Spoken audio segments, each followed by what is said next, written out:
Alô, alô, ouvinte que está nos ouvindo agora do podcast do Colégio Pro Mundo. Eu sou a Lorena, do segundo ano do ensino médio, e eu estou aqui com essa maravilhosa professora de literatura, Anne Michele. A gente vai falar um pouquinho sobre a obra de Ariano Suassuna, O Alto da Compadecida. Um livro importantíssimo que foi adaptado para filme, que agora teve o segundo filme, e que fala muito sobre o sertão nordestino. Anne Michele, um pouquinho sobre o livro. A obra critica muito da desigualdade social do sertão nordestino. É presente até hoje? Isso acontece até hoje? Então, muita satisfação e muita alegria estar aqui com você, Lorena. Muito obrigada pelo convite. E falar sobre Ariano Suassuna, para mim, é muito, muito bom e muito bonito, porque a obra dele é fantástica. Claro que a grande maioria dos nossos alunos, a grande maioria das pessoas, conhecem mais o Alto da Compadecida, mas ele não tem só essa obra, né? Certo. Ele é da Paraíba, um paraibano, uma pessoa que era professor de universidade, uma pessoa que tem uma visão, assim, muito além daquilo que a gente está acostumado, porque ele retrata o Nordeste de uma forma muito irônica, crítica, sarcástica, né, trazendo as grandes questões. Ariano Suassuna, quando ele escreveu O Alto da Compadecida, primeiro a gente tem que analisar o nome O Alto. O alto é um gênero, quando a gente fala de alto, a gente vai lá para a era medieval, a gente vai falar do teatro vicentino, a gente vai trazer o Gil Vicente, porque ele faz uma intertextualidade com a obra de Gil Vicente, O Alto da Barca do Inferno.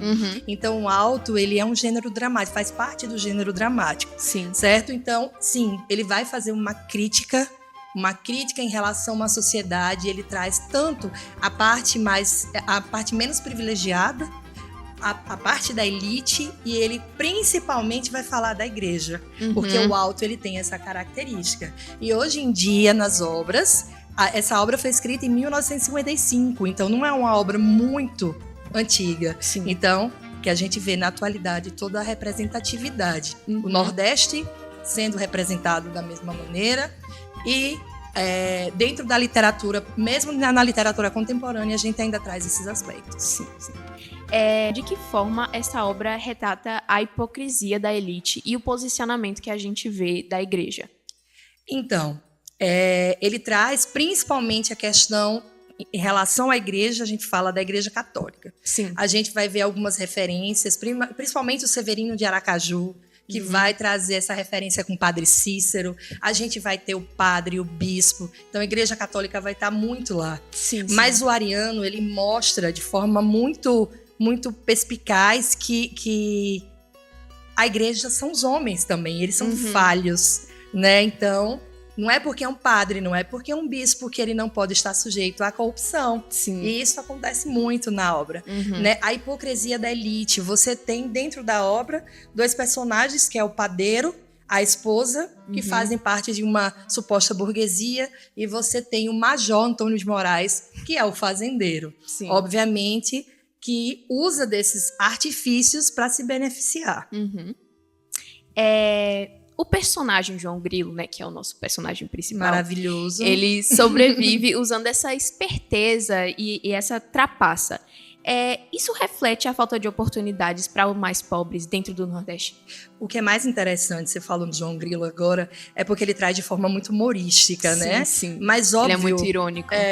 O João, ele é meio que fruto do meio, fruto de uma pobreza, de uma miséria, de um ambiente que ele veio. Então, ele usa todos os artifícios que ele pode para sobreviver. A palavra é sobrevivência. Então, óbvio que existe a questão da enganação, da trapaça, tudo ele... É tanto que no final, quando ele tem a oportunidade de retornar, né? Que Jesus Cristo, a compadecida, dá aquela oportunidade. Mesmo assim, ele ainda continua com aquela postura, né? Mas, João Grilo, você não aprendeu nada do que você viu, do que você viveu. Mesmo assim, ele ainda traz. Mas é um retrato muito atual, né? O meio que você vive, o ambiente que você vive, a necessidade das pessoas. Infelizmente, a desigualdade social ainda é muito grande.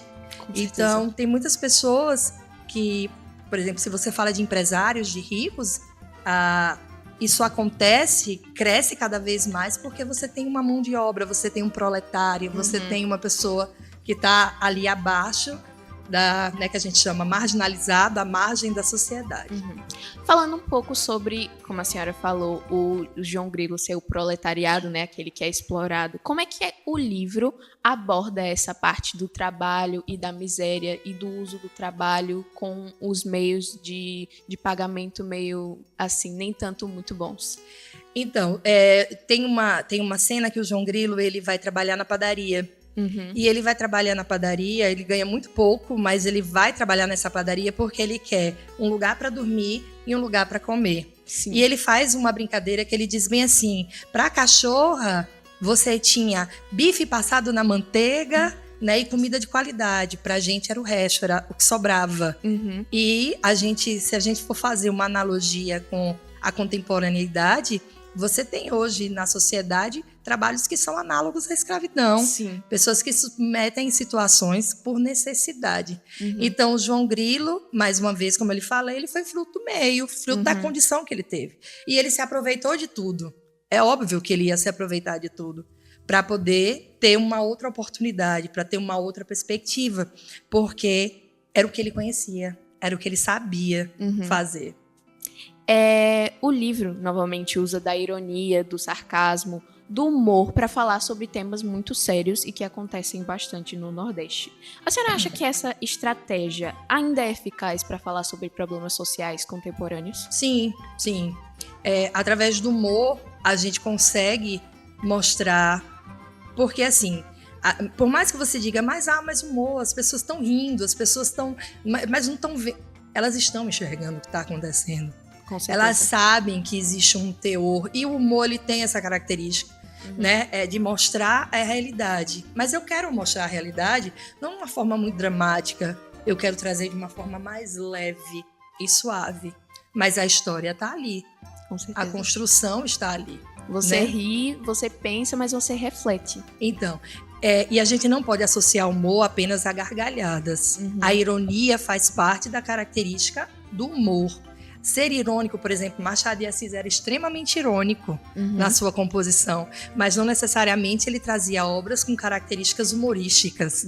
Então, o humor ele serve para trazer, para que chame a atenção. O Alto da Compadecida é uma obra que chama a atenção para o povo nordestino, que chama a atenção para as pessoas, que chama a atenção para as minorias, que chama a atenção para a igreja, que chama a atenção para o nosso fanatismo, a nossa idolatria dentro da sociedade. E como eu disse, uma obra escrita em 1955 é uma obra extremamente atual.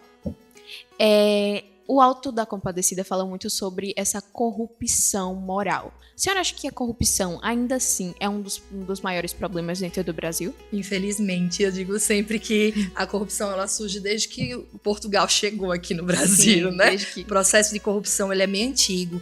E enquanto eu acredito o seguinte, até para a gente fechar o nosso tema, que eu acredito muito na educação, e o país sem estudo, sem instrução, é um país que está à mercê a qualquer coisa e sujeito a qualquer situação. A corrupção ela existe porque, infelizmente, existe uma relação muito distante entre esse processo de entendimento, de compreensão, né, de saber o que eu estou fazendo, de saber o que é certo, saber o que é melhor para o meu país, ou melhor para a minha comunidade.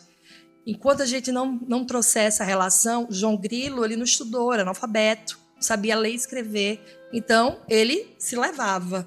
Mas a partir do momento que a gente consegue trazer um olhar da educação, um olhar crítico, um olhar amplo, a gente consegue pelo menos minimizar essa situação. Enquanto houver a corrupção, vai ouvir muitos João Grilos por aí. Por aí, pois é. E é com isso que a gente fecha o nosso podcast de hoje. Muito obrigada por estar aqui, Anne Michele. A senhora foi maravilhosa. Muito obrigada. Quero agradecer também ao Colégio Promundo por essa oportunidade de estar aqui fazendo esse podcast. Foi maravilhoso, assim, a oportunidade, a experiência é linda. E eu vejo vocês em um próximo podcast, talvez. E fique ligado para os próximos podcasts. Eu agradeço também. Muito obrigada pelo convite. Tenho muito orgulho de ser professora do Colégio Promundo também. Agradeço a oportunidade. E a gente se encontra. Tchau, tchau, gente. Tchau.